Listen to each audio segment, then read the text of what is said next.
자, 계속 이와 관련된 이야기 이어가겠습니다. 민주당사 압수수색 시도로 이재명 대표를 둘러싼 사법 리스크가 이제 정치권의 태풍의 눈으로 급부상했습니다.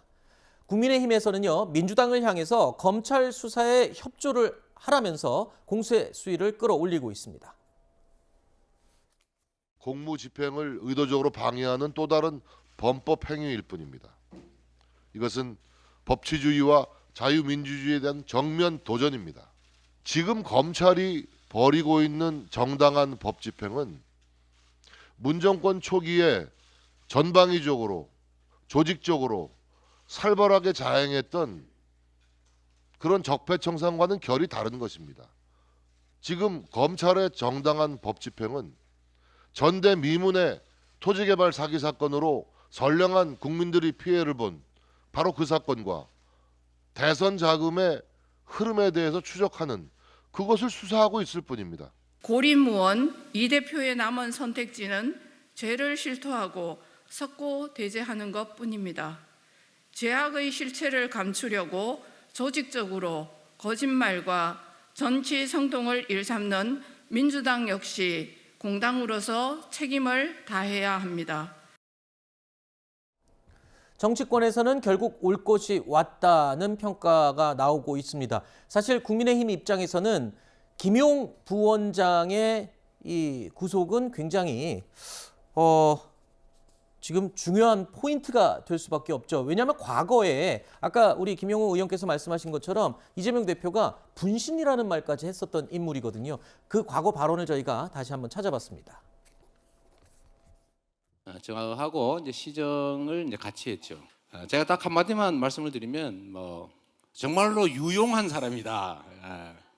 유용하다. 쓸데가 많다. 제가 계속 좀 써먹으려고 그랬는데 좀 딴 데 한번 써보겠다고 그래서 제가 할 수 없이 나와줬습니다만 제 본심과 같은 사람이어서 앞으로 큰 성과를 만들어낼 아주 유용한 제목이다라는 말씀을 제가 드리겠습니다.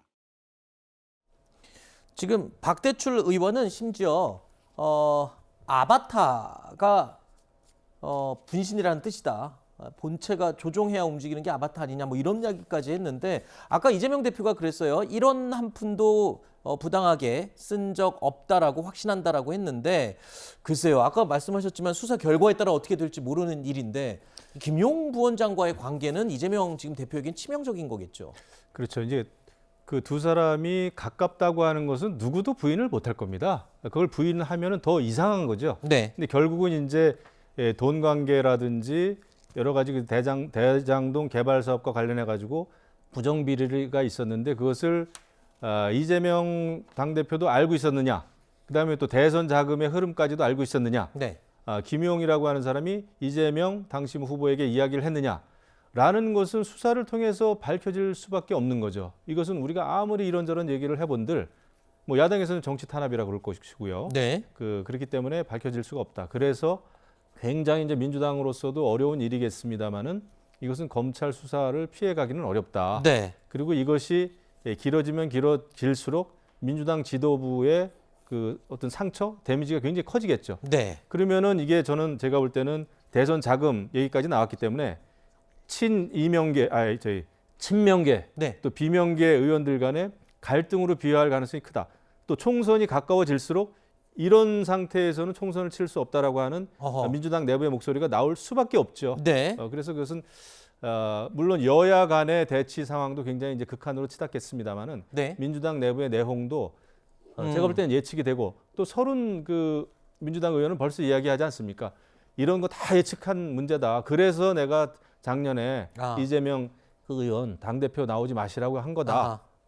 그게 이제 결국은 친명계 비명계의 갈등으로 비화가 되겠죠. 지금 친명 비명 갈등을 말씀하셨는데 며칠 전에 계속 이 친문계 의원들 사이에서 그런 얘기가 나왔잖아요. 그러니까 지금 이재명 호를 타고 총선까지 과연 갈 수가 있겠느냐. 지금 이게 구체화되고 있는 것 같아요. 그 위험이 당 내에서. 물론 뭐 당내에서 여러 가지 그 갑론을박이 있을 수 있겠습니다만 현재 당내 분위기는 네. 사실은 좀 약간 격앙된 분위기와 약간의 당혹감이라고 봐야 될 것 같습니다. 네. 왜냐하면 이 당혹감은 뭐냐면 결국은 예상은 했지만 사법 리스크가 현실화되는 것 아니냐. 네. 심지어 이화영 부지사, 김용 부원장 그 다음은 또 예를 들어서 지금 벌써 당내에서는 이 다음은 정진상 아니겠느냐. 네. 결국 이재명 대표를 옥죄해오는 검찰 수사. 네. 그다음에 문재인 정부에 대한 뭐 어떤 속도감 있는 검찰의 수사. 네. 이런 것들을 보면서 이재명 대표 문제만 국한시켜 본다면 사법 리스크가 현실화되면서 당내에서 뭔가 여러 가지 다양한 얘기들이 나오고는 있습니다만 현재는 검찰의 공세와 정부 여당의 태도에 대해서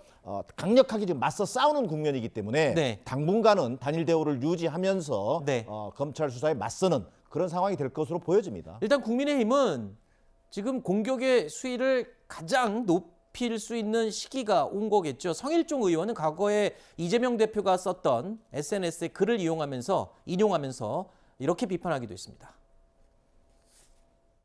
이재명 대표께서 전에 말한 내용들을 제가 직접 읽어드리겠습니다. 2017년 7월 18일 페이스북에 도둑 잡는 게 도둑에겐 보복으로 보일 수 있겠지만 제겐 보복이 아니라 정의와 상식의 구현으로 보입니다. 또 18년 1월 18일 트위터에는 권력을 이용해 공동체를 파괴하고 법질서를 어기며 사익을 취한 자들에 대한 단죄가 정치 보복으로 불린다면 그런 정치 보복은 끊임없이 초강도로 계속되어야 합니다. 흔들림 없는 적폐청산을 응원합니다라고 썼습니다. 이재명 대표님, 정의와 상식 구현에 왜 자신은 빠지려 하십니까? 지금 이미 이재명 대표와 관련된 의혹 수사가 지금 동시다발적으로 진행되고 있습니다. 대장동 의혹뿐만이 아니라 지금 아직 여러 개가 남아 있거든요. 그렇죠. 일단 한 방을 지금 세게 맞았고 앞으로 더 남아 있습니다. 그러니까 이게 이제 사법 리스크의 그 내용이 뭐 한두 가지라면은 이게 이제 정치적으로 막 부딪히다 보면은 약간 유야무야 될 수도 있고, 네. 그럴 수 있으면 또 이제 무혐의 받을 수도 있죠. 네. 그런데 뭐 6개입니까 7개입니까? 저도 네. 이제 다 헤아릴 수가 없을 정도로 사법 리스크가 굉장히 복잡하고 많아요. 그리고 또 사안이 중대한 게 많습니다. 무슨 네. 이것이 간단한 그 내용이 아니라 막 쌍방울 같은 경우에 또 성남 FC 같은 경우에 뭐 기업이 연루가 돼 있고 뭐 북한 얘기가 나오고 막 이렇습니다. 그래서 이 사법 리스크는 민주당이 정말 당 차원에서 감당이 안 될 것 같다라는 생각이 드는 거예요. 그것 때문에 민주당 의원님들 만나보면 굉장히 이제 고민을 사실 내부적으로 하는 거거든요. 네. 근데 뭐 그거 다 알고 이제 또 당대표가 됐고 말이죠. 네. 지금 당 지도부 아닙니까? 이런 상황에서 민주당으로서는 사실은 굉장히 당혹스럽다, 난감하다. 지금은 이제 이것이 정치 탄압이다 해가지고 검찰이나 여당에 맞서 싸울 수는 있지만 네. 시간이 길어지고 이게 또 한 건이 아니라 계속해서 이제 터져 나오는 여러 건의 사법 리스크를 어떻게 감당하겠는가. 네. 그렇게 되면 이제 시간이 갈수록 그 현역 의원들의 입장에서는 특히 초조해지는 거죠. 네. 총선이 다가오지 않습니까? 네. 모든 게 총선인데 그 여당으로서도 근데 이런 때 잘 됐다 해가지고 여기서 이제 밀어붙이자 이렇게 가면 안 된다고 봐요. 아, 이런 그래요? 때 이제 민생 이슈라든지 이런 걸 가지고 그렇게 제대로 싸워야지. 이거 뭐 야당 뭐 망해야 우리가 된다라고 생각을 하면 아마 아하. 결과가 좋지 않을 거예요. 네. 그 점은 또 같이 고려를 해야 되겠죠. 일단 검찰의 사법 리스크와 관련된 굵직굵직한 사건들, 검찰의 지금 궁극적인 목적지는 이재명 대표일 겁니다. 하지만 이재명 대표와 민주당 일단 정치 검찰과 정치 탄압이라고 처음부터 주장을 하고 일관되게 끝까지 아마 그렇게 갈 것 같아요. 그렇죠? 불가피한 상황이죠. 지금 검찰이라고 하는 게 결국은 검찰총장 출신 윤석열 대통령의 직할체제라는 평가를 하고 있잖아요. 그건 야당의 주장이긴 합니다만 그만큼 검찰의 정치적 중립성과 공정성 자체가 대단히 취약하다는 얘기입니다. 그 속에서 검찰의 수사가 진행되고 있기 때문에 이 부분을 야당 탄압과 정치 보복이라고 하는 프레임으로 맞설 수밖에 없는 상황이다. 물론 앞서 얘기 나왔던 것처럼 증거와 법리에 의해서 진행되는 검찰 수사를 뭐 하지 말아라든가 막을 수는 없는 노릇입니다. 네. 또 그것이 실체적 진실이 드러나면은 또 거기에 맞게 분명히 대응을 해야겠습니다만 네. 그것이 이러면 다른 방향, 이를테면 정치 보복의 관점에서 짜맞추기 수사라든가 뭐 증거 조작 수사로 만약에 드러난다면 네. 이 문제에 대해서는 끝까지 싸우겠다라고 하는 것이 야당의 입장일 수밖에 없는 지금 상황입니다. 결국은 네. 검찰 수사가 수사의 결과가 그 뭐 향배를 결정할 가능성이 커 된다고 봐야겠습니다. 네, 일단 뭐 여야 입장에서 볼 때는 이런 정치 이 사법 리스크의 의미가 정치 탄압이다 아니다 이런 논쟁이 될 수 있지만 얼마 전에 여론조사 내용이 문득 떠오릅니다. 국민들은 이재명 대표에 대한 수사를 어떻게 생각할까에서 상당수가 범죄 수사다라고 응답을 했던 내용이 기억이 나는데 이 내용은요 저희가 홈페이지에 해당 설문조사 내용 따로 저희가 준비해서 올려놓도록 하겠습니다. 그런 의견도 있다는 거를 제가 추가로 말씀을 좀 붙여보겠습니다. 김영우 의원님도 한번 얘기를 해주시죠. 이재명 대표 이제 앞으로 검찰 수사 어떻게 그냥 일관되게 계속 부인만 하고 탄압이라고 주장만 하는 게 옳을까요? 이거 굉장히 어려운 문제입니다. 왜냐하면 이제 민주당의 당 대표입니다. 그렇기 때문에 이제 뭐 정말 국민들의 입장에서는 당연히 잘못한 것이 있다면 이러이러한 잘못이 있었고 이것은 내 불찰이었고 뭐 그렇게 해야 되죠. 그다음에 지금 이제 가장 최측근들이 전부 지금 수사를 받는 상황 아닙니까?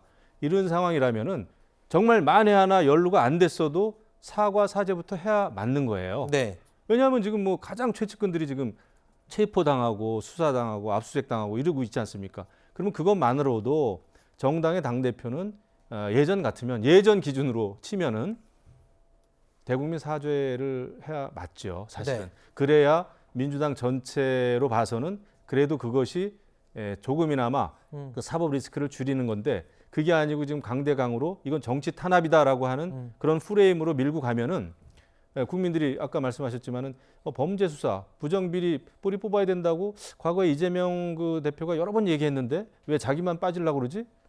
이렇게 생각하지 않겠어요? 알겠습니다. 자, 저희가 준비한 Q&A 두 분과 이야기는 오늘 여기까지 나누고요. 인사드리도록 하겠습니다. 오늘 나와주셔서 고맙습니다. 네, 감사합니다.